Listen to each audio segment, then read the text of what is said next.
¿Cuál es la realidad de las poblaciones de migrantes atrapadas en las diferentes fronteras de México con Estados Unidos?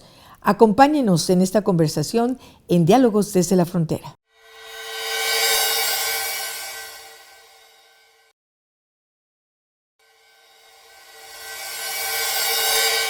Hola, ¿qué tal? Soy la periodista Rocío Galván y este es el programa Diálogos desde la Frontera, un programa que se edita y produce desde las instalaciones del Colegio de la Frontera Norte en la ciudad de Tijuana, Baja California. Hoy nos acompaña el doctor José Israel Ibarra González. Él es doctor en estudios de migración y maestro en desarrollo regional por el Colegio de la Frontera Norte. Es licenciado en comunicación por la Universidad Autónoma de Baja California, Campus Tijuana, y en la actualidad es profesor investigador en el Colegio de la Frontera Norte, adscrito a la Unidad Nogales, y responsable académico del Observatorio de Política Migratoria y Derechos Humanos. Es miembro del Sistema Nacional de Investigadoras e Investigadores SNIP Nivel 1. Fue cofundador e investigador de la Consultoría y Estudios de Migración Continente Móvil de 2019 a 2023, donde colaboró con diversas instituciones, y en 2025 publicó en coautoría con la doctora Dolores París Pombo el artículo Experiencias de huida y persecución, personas con necesidades de protección internacional atrapadas en Tijuana, en la revista Migraciones Internacionales. Doctor, bienvenido. Muy buenos, pues ahora sí que días, tardes, noches, no sé, porque el programa se transmite en diferentes horarios. Pero bueno, bienvenido, nos da mucho gusto platicar contigo.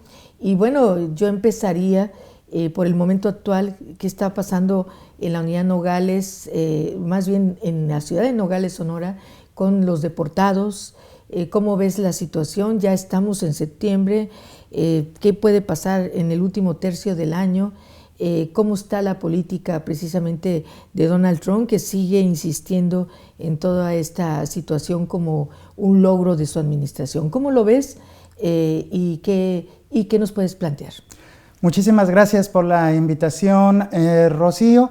Y bueno, comentarte que Sonora, en términos generales, es el segundo estado con el mayor número de personas repatriadas de Estados Unidos a México. Eso lo convierte pues en un espacio fronterizo muy importante en cuanto a la recepción de los connacionales que están siendo pues expulsados de los Estados Unidos, y comentarte que en Nogales se encuentra un centro de recepción que forma parte de la estrategia o del programa México Te Abraza, que ha sido empujado por la Presidenta de la República, Claudia Sheinbaum, como parte de una serie de acciones para atender de manera inmediata a quienes van saliendo a México. Son 10 albergues en general que estaban primero en toda la frontera, después 2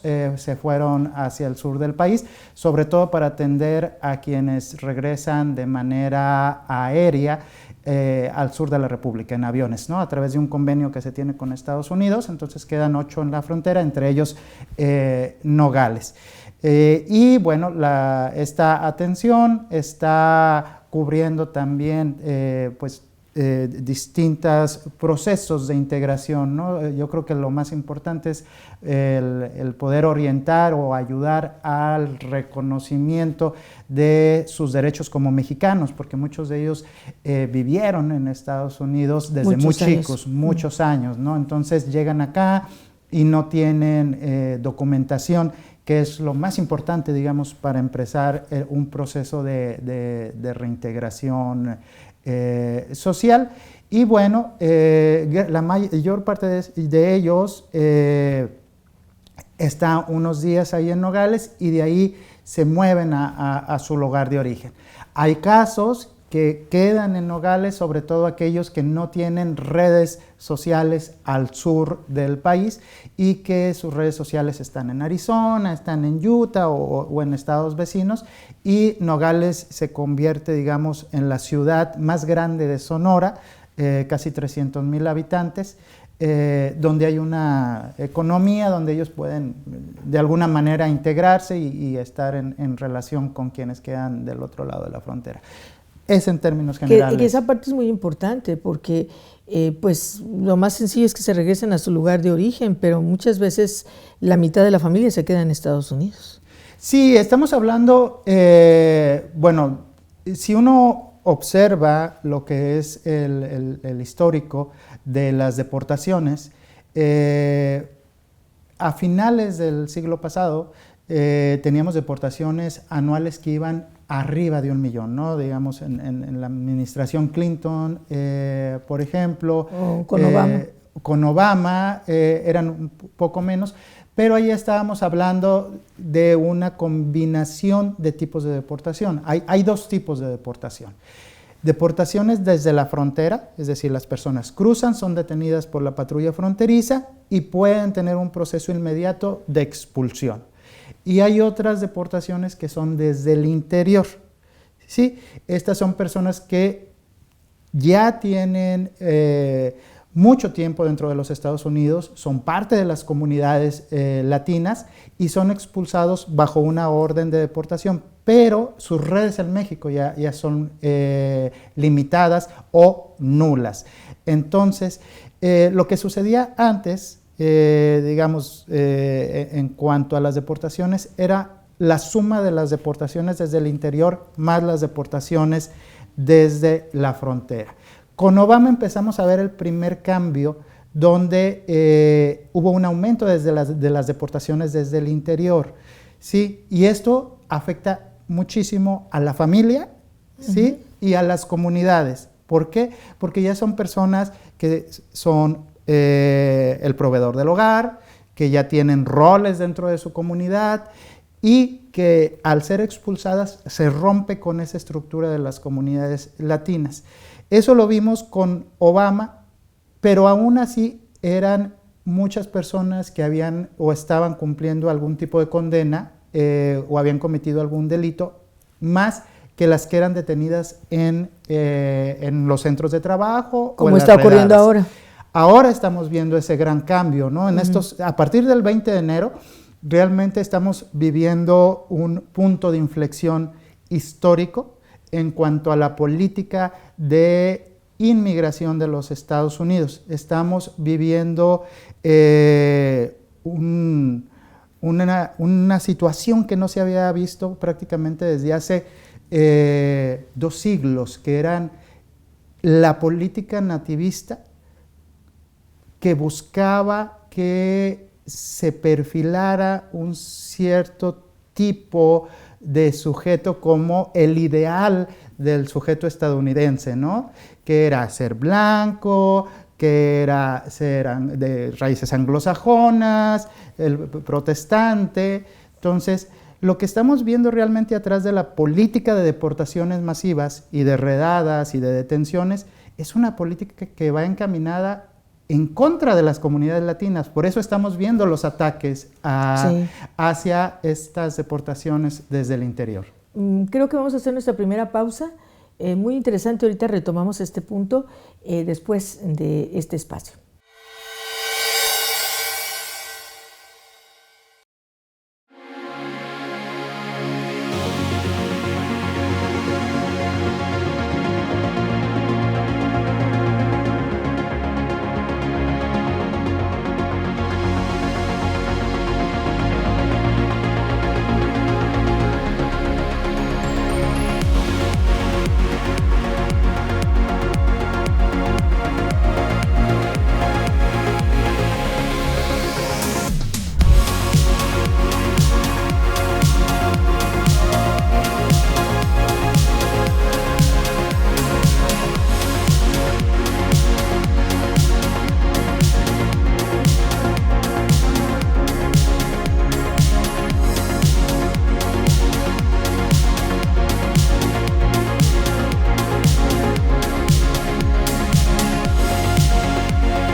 Bien, retomamos esta conversación con el doctor José Israel Ibarra González, quien es profesor investigador en la Unidad Nogales del Colegio de la Frontera Norte. Hablábamos de este perfil de hace 200 años en cuanto al prototipo de personas que querían que poblaran Estados Unidos. Pero yo me preguntaba en ese sentido, con esto que ha conmovido y conmocionado al mundo del atentado que perdió la vida pues orador muy cercano a Trump, Charles Kirk, que todo el mundo dice, si hubiera sido latino o hubiera sido una persona de raza negra quien atentara contra él, en vista de este enrarecimiento y como nueva, no sé cómo llamarlo, un fortalecimiento del racismo en su máxima expresión hacia los migrantes de origen latino o centroamericano, mexicano. ¿Cómo lo observa un investigador como tú, que ahorita nos llevaste a esta revisión histórica de hace 200 años? Sí, es una política cíclica de los Estados Unidos. Cuando uno revisa esta política migratoria a través de los años, pues lo vimos con las comunidades afrodescendientes, ¿no? En un principio, ahí estamos hablando todavía inclusive de esclavitud, ¿no? Pero después ya lo vimos con los inmigrantes orientales, particularmente de origen chino, que también fueron perseguidos, que se les negaron sus derechos. Lo vimos con los italianos en su momento, y ahora pues lo estamos viendo con los latinos. La situación es que políticamente es muy redituable para quien emana este discurso de echarle la culpa al otro. Pero realmente cuando uno observa, pues la mayoría de las personas son trabajadores que inclusive pagan sus impuestos y no ejercen el derecho que les da a pagar sus impuestos, claro, porque en muchas situaciones no tienen una residencia permanente o no tienen algún permiso, por ejemplo, de TPS para estancia, algún permiso humanitario, y en realidad están aportando al sistema estadounidense, pero quienes se benefician son los ciudadanos, a pesar de que el dinero proviene, digamos, de las comunidades inmigrantes. Entonces, lo que estamos viendo en este momento es una polarización, ¿no?, de estos discursos, del discurso en contra de los migrantes, particularmente en contra de los inmigrantes latinos. Y también lo estamos viendo por el otro lado, por parte de quienes defienden una posición de apertura hacia la inmigración, ¿no? Y vimos el No Kings Day en contra del presidente Trump, donde precisamente están combatiendo este odio y recordando un poco el derecho humano de poder emigrar, ¿no? El artículo 13 de los derechos humanos nos habla de poder emigrar, ir de tu país y regresar. Claro, nos falta avanzar en cuanto a la otra parte del derecho, que es a dónde inmigrar, ¿no? ¿A dónde te vas? Porque eso todavía es facultad de los estados nacionales. Entonces, falta, digamos, empujar desde el ideal de origen el que no solamente puedas emigrar, sino que también puedas inmigrar al país donde quieras sin necesidad de que esté regulado por los estados nacionales. Creo que por ahí se debe de avanzar hacia un concepto que manejamos en los estudios de migración, valga la redundancia, que es el MSF, que es la migración sin fronteras, ¿no? Que es, digamos, el ideal a donde buscamos avanzar reduciendo estas diferencias entre inmigrantes y no migrantes. Pues me acabas de decir eso y sí me lo imagino y creo que sería lo ideal y sería estupendo, pero con todo esto que estamos viendo parece más lejano, ¿no? Aparentemente, no sé, hace algunos años pudiéramos imaginar que estaba cercano, pero ahora con esto pareciera lejano. Y luego tú nos hablas del derecho que tienen las personas a migrar, pero parece que ese derecho no existe cuando se trata de una legislación o de una exacerbación del discurso antimigrante como está ocurriendo a la fecha actual. Me gustaría dos cosas, doctor, que nos hablaras un poco de este artículo de experiencia de huida y persecución de personas con necesidades de protección internacional, atrapadas en Tijuana. Atrapadas también están en Nogales, atrapadas están en toda la zona fronteriza. Sí, bueno, este es un artículo que escribí en coautoría con la doctora Dolores París, donde se encuestó y se entrevistó también a personas provenientes de Centroamérica y a personas provenientes de diversos estados de México que estaban huyendo por violencia. Es decir, que eran desplazados internos. En el caso de Centroamérica, primero fueron desplazados internos y después se convirtieron en desplazados internacionales al cruzar una o dos fronteras.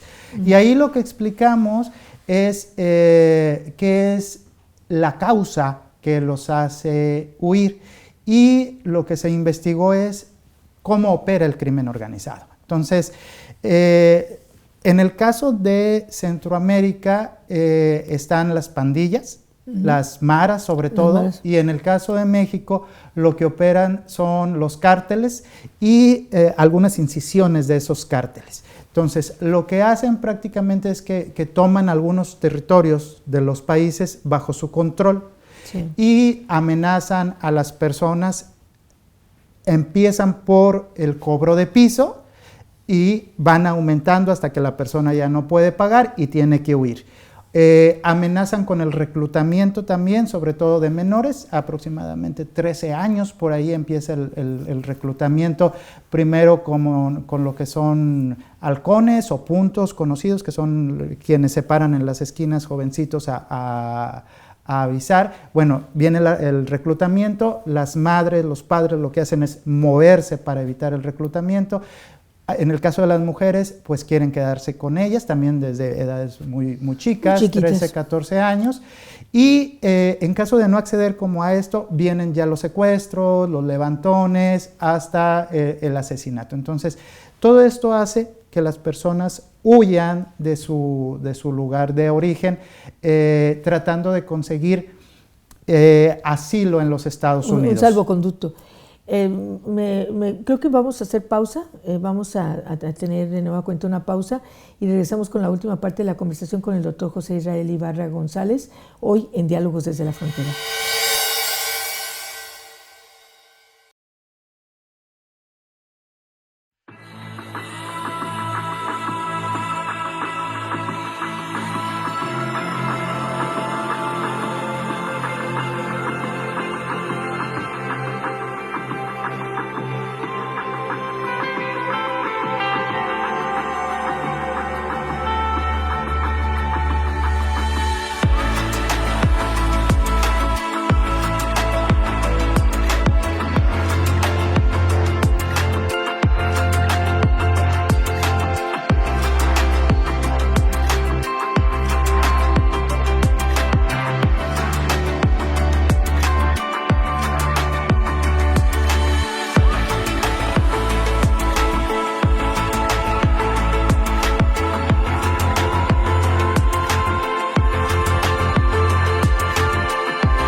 Bien, retomamos esta conversación hoy en Diálogos desde la Frontera.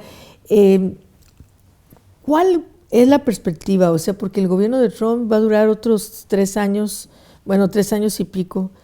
¿Qué va a pasar? ¿Hacia dónde se va a ir todo esto? ¿Qué es lo que puede uno esperar de este atrapamiento del que hablábamos en la conversación hace unos minutos?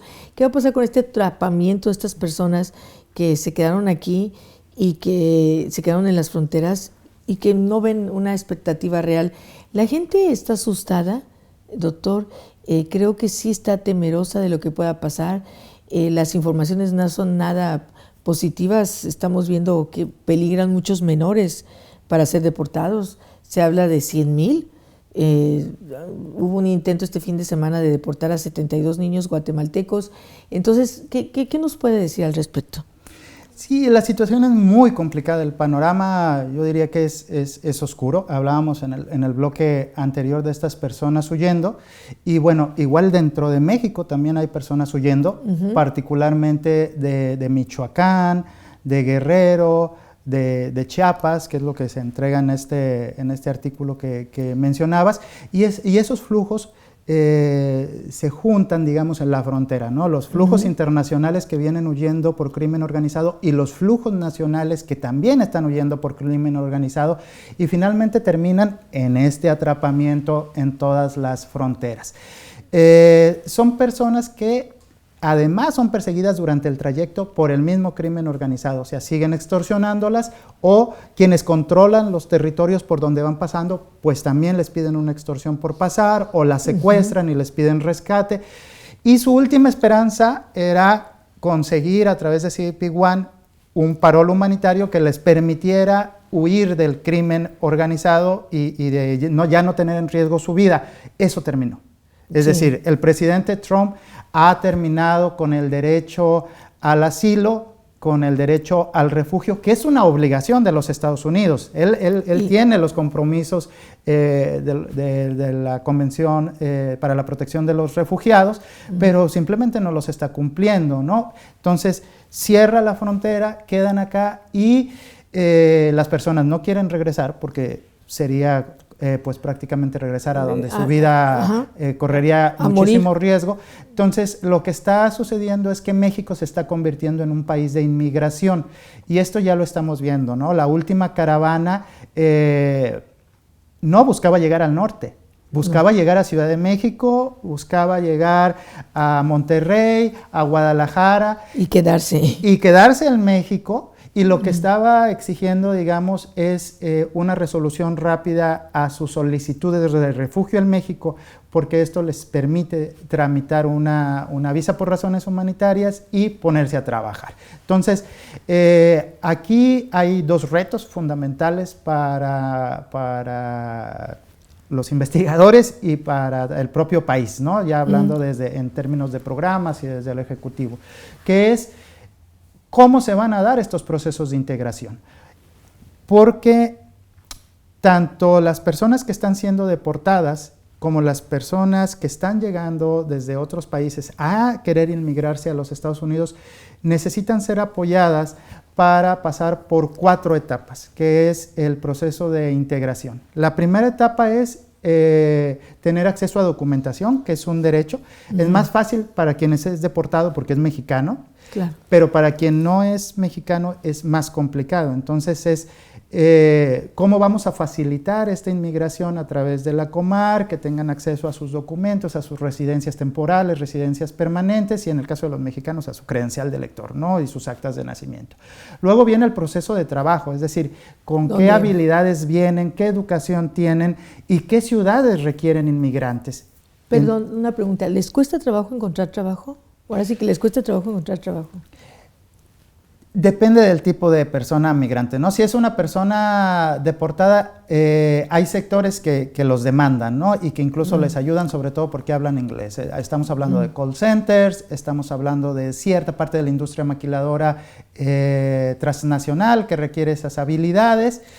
Y en el caso de los inmigrantes depende también de sus capacidades educativas, pero sí es más complicado porque no tienen documentación para acceder a trabajo.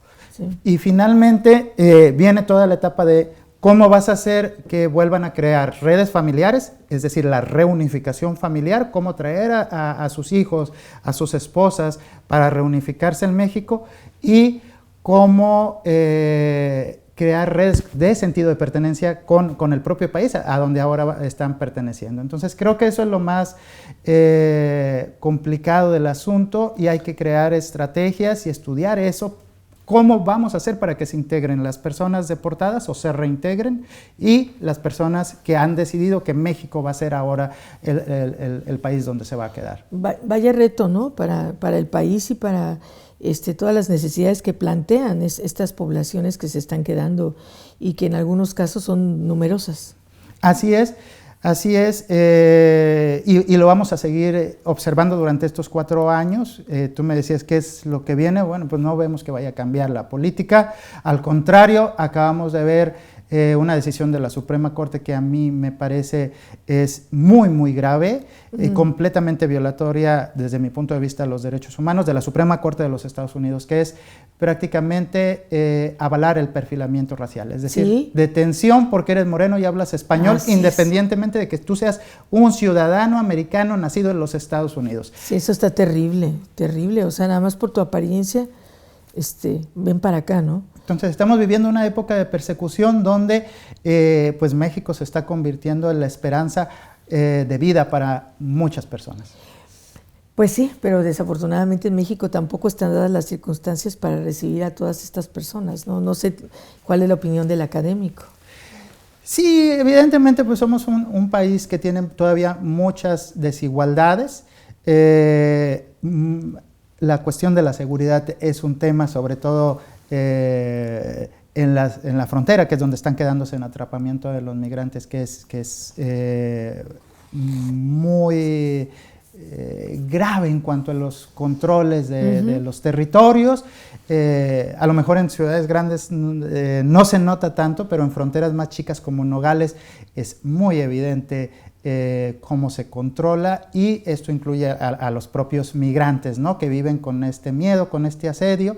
Entonces es gente huyendo del crimen, cruzando por donde el crimen controla y atrapada donde también el crimen controla, ¿no? También. Entonces creo que hay que ver el lado positivo, es decir, qué pueden aportar a nuestro país. Muchas de esas personas son personas muy preparadas, que tienen perfiles que pudieran aportar con soluciones, fuera de que puedan entrar, digamos, a espacios laborales en ciudades donde requieren esa mano de obra. Entonces, creo que hay que empezar a pensar en reformas que vayan a tener un beneficio tanto para la persona inmigrante, pero también como para el país.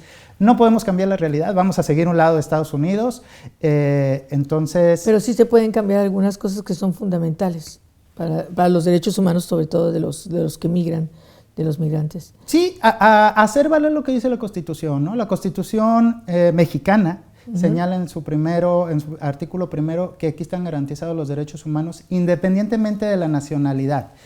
Esto incluye derecho a educación, derecho a justicia, derecho a salud, libertad de expresión. Entonces, desde mi punto de vista, hay que hacer valer ese primero constitucional, porque estamos obligados, tenemos ratificadas muchas convenciones que nos obligan a hacerlo, simplemente hay que ejecutarlo, ¿no? Aunque está la presión de los Estados Unidos, ¿no? Entonces, aunque esté la presión, hay que ejecutar en toda la extensión de la palabra esta parte tan importante de nuestra Constitución. Doctor, muchísimas gracias. Le agradecemos, no sé si quiere agregar algo más, pero ya nos está comiendo el tiempo.